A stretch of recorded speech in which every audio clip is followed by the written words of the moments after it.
Hello, AP Dual students. So today we're going to go over the Albright commencement speech and prompt for your timed writing that we are going to complete Friday. So here are my annotations, and I just wanted to make sure that we have an understanding about how critically we need to be reading these passages, especially to set ourselves up for success on our timed writing essays. So when I look at the prompt, you'll notice that at the upper right-hand corner, I have discussed the whole AP acronym that we've talked about, right? AP stands for answer the prompt and then to consider audience and purpose, just to remind myself of that as I read. And so the passage prompt says, in 1997, then Secretary of State Madeleine Albright gave the commencement speech to the graduating class of Mount Holyoke College, a women's college in Massachusetts. Read the following excerpt from her speech carefully, then write a well-developed essay in which you analyze the choices Albright makes to convey her message to the audience. Anytime there's a number, I'm going to circle it because that gives me context and time period. Additionally, I underlined commencement speech because it's not an essay, it's not a prologue, it's not a story, it's a speech, and it's a commencement speech at a graduation. And so that already is going to allow me to consider the context and essentially the exigence of the situation. And again, I need to understand that the college is a women's college. And so that is also going to have some bearing on the topic and the purpose. At this point for persona, I know that Madeleine Albright was a Secretary of State, and that holds a prominent position within our country and our government. And so that's also going to speak to her persona and her credibility. And then again, reminding myself to analyze the rhetorical choices to convey her message. So in a commencement speech, there's always a purpose, there's always an action that the speaker is trying to convey. And it's usually an inspiring tone, right? Commencement speeches are never really tragic or sad or depressing. They're always full of hope and inspiration. And so I already know that going into the reading by just looking at the prompt. One of my strategies is I like to look at different things as I read. So I personally like to number my paragraphs. That's a choice. You don't have to do that. But you'll notice on the left-hand side, my comments are really about the purpose and the audience and the message of the text. And then the right-hand side, I'm really focusing on rhetorical choices. I have things like comparison or tone or facts and examples. Here, this says appeals to emotion. So before I go any further, I want to make sure that you've actually read the piece so that way these notes don't confuse you before you've had a chance to truly comprehend the text. So if you have not read it at this point, please pause this video and take a moment to read the text.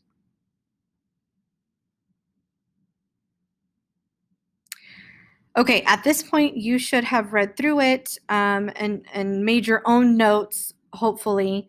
But if you didn't, I'm going to go over some areas that personally, when I read it, I felt were of note. So at the beginning, she discusses this idea of making a choice. And she gives us a comparison of right versus wrong in terms of the types of choices that we make. And her word choice here, she uses words like narrowly, selfishly, and complacently in conjunction with words like courage and faith. And so there's a huge contrast in this comparison in terms of tone. Additionally, I felt that once I read through it and I was able to look at the different choices as I read, one of the things I did was I put a star next to the strongest points in the speech, in my opinion. So at the beginning, she discusses America is making the right choice, especially within this idea of courage or selfishness or complacency. And so she's already given us a direction right here at the beginning of the text. And most of your rhetorical analysis passages will always sort of give you a direction towards the beginning. And so that's always going to be a really good place to look in terms of stronger places in the argument. Then she gives us some examples of NATO. She gives us more examples later on regarding, I believe, the Dayton Accords, and you have some footnotes there at the end of the text that you can go back and reference. And so here she's giving us examples of the ways in which our government and our leadership have been able to forge these alliances and to choose, courage and faith over complacency or the easy way out. And again, this gives you context because she was the Secretary of State at that point. So these examples are going to be purposeful. Another thing I said, forging these alliances by making the right choice leads to, the end of political warfare in terms of these examples. And so that also speaks to the rhetorical situation. You'll notice that the idea of choice is emphasized repeatedly. So you also have a very strong paragraph here in terms of appealing to emotion, especially when they're discussing war crimes, especially things like holding people accountable for ethnic cleansing and rape or other, violent crimes. All of those word choice phrases there are highly appealing to emotion.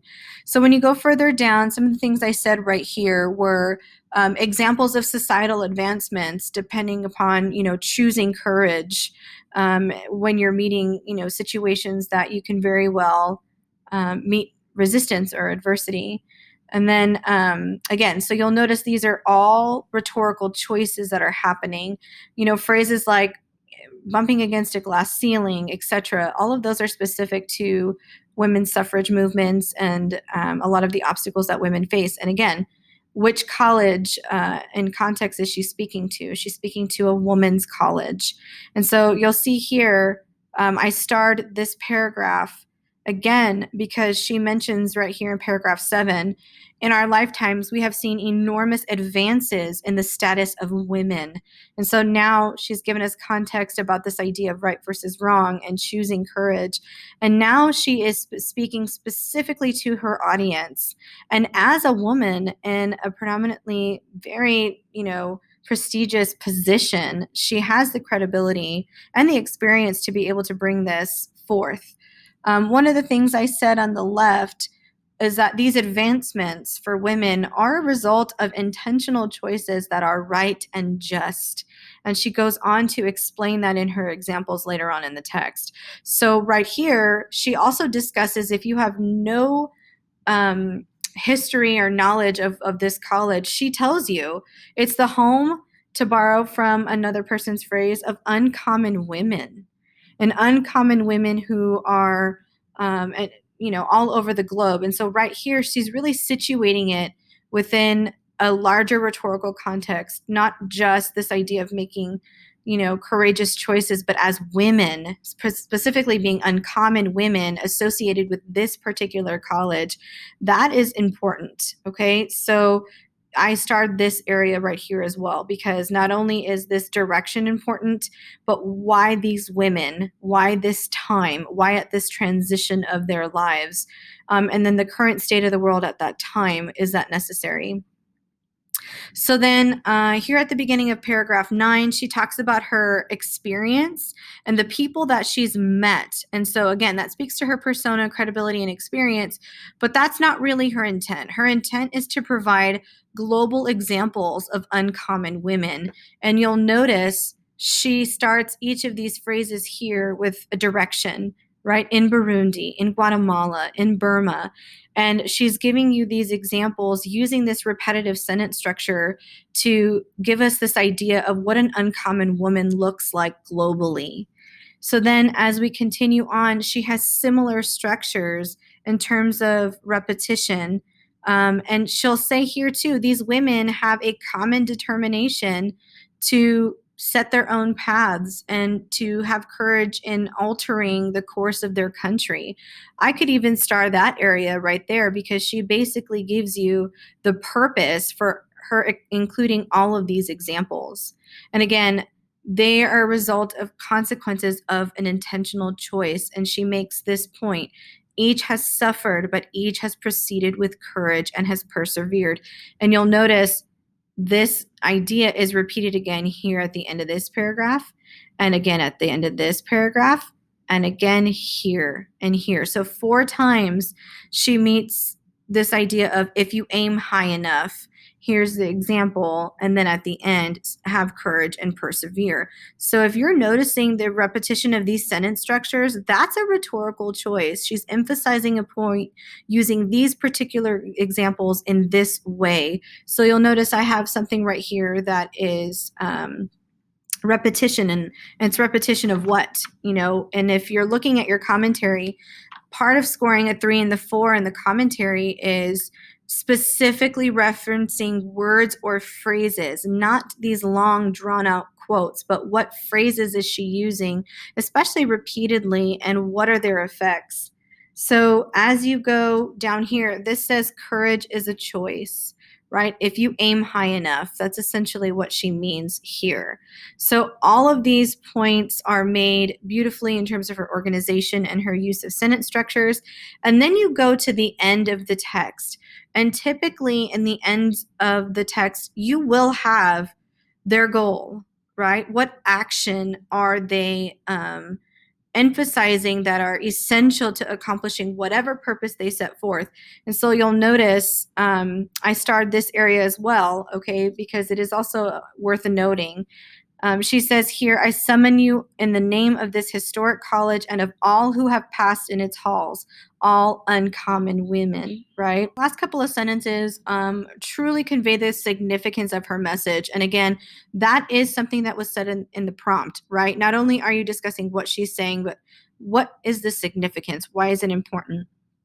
And she says, all who have passed through its halls to embrace the faith, right? That's an action, that your courage and your perseverance will make a difference, and that every life enriched by your giving, every friend touched by your affection, every soul inspired by your passion, and every barrier to justice brought down by your determination will do all of these things for you. So you have a list of action verbs that you can use in terms of your purpose and use again in your claims. So what I would do now that I've read through this, as I was mentioning, my apologies for our interruptions, one of the things I also looked at in the footnotes that I forgot to mention were key word choices that I felt were appropriate in terms of the footnotes. You have words like alliance and agreement, and again, those are the consequences of having courage in the face of, resistance, and making courageous and just choices.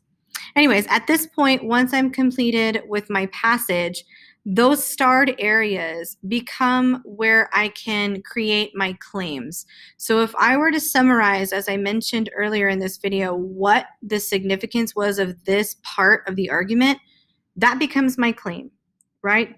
She asserts earlier on in her commencement speech about this idea of making choices and the types of choices and how they are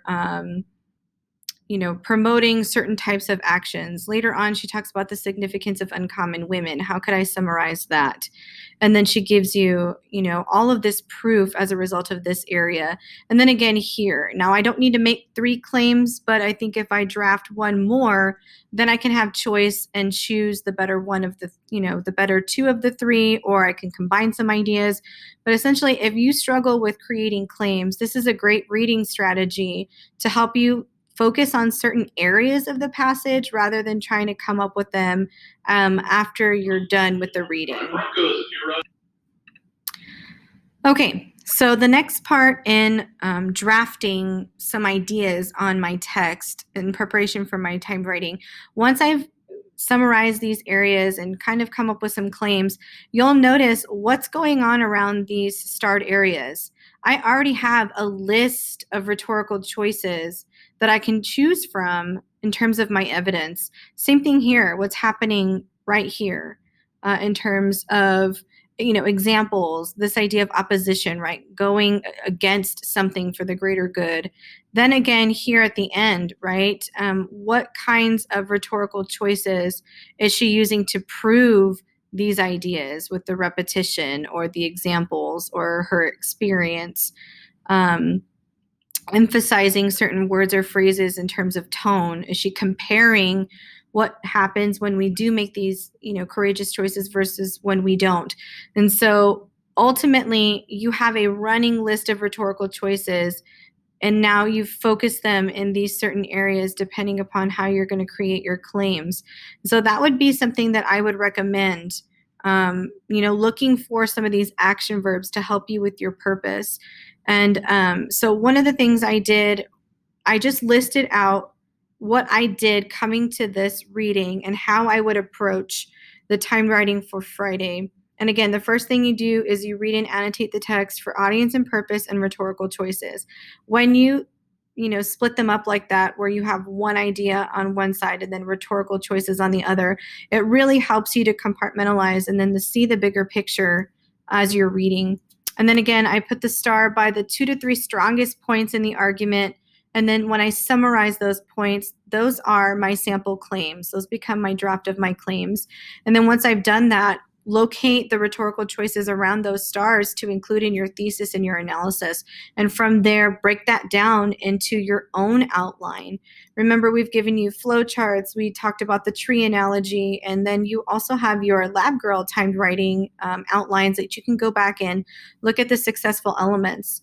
And then again, look at the rubric, look at some of those key descriptors that we'll discuss in our Zoom meeting about the AP rubric.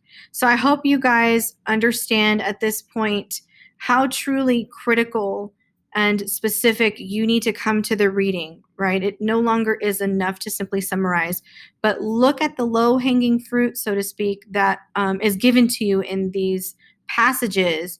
Think about looking at what's happening chronologically, especially once you've looked at the strengths in the argument, and use what's given to you to your advantage. All right. Best of luck, everybody, as you continue on through this timed writing process. And